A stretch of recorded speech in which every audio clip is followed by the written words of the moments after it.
We continue our coverage of the massacre in Uvalde with health reporter Haley Hernandez. And Haley, your focus this week really has been mental health. Yeah, it's an important topic, and it is today we are making the distinction between mental health and criminal activity because experts say that you can't eliminate stigma without first understanding that.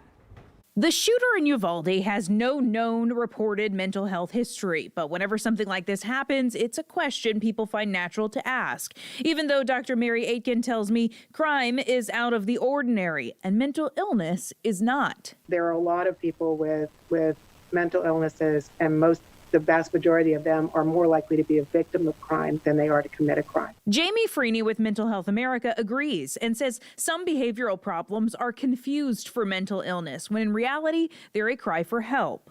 They voice it, they show it on social media, and I think we could be better at proactively addressing some of these needs, proactively connecting them with resources, with therapists, and helping parents, encouraging parents to reach out and get help when they see signs and symptoms. Freeney says families who have trouble getting food, clothing, and transportation might miss those signs and symptoms. They are trying to focus on just getting their everyday needs met, that some of those other red flags and warnings go out the window. Dr. Aitken says discussing any and all concerns with your primary care doctor can open the door to more resources and be the first step to normalize counseling. Many of us will need counseling or help at some time in our lives, and to make it okay to admit that and to seek help.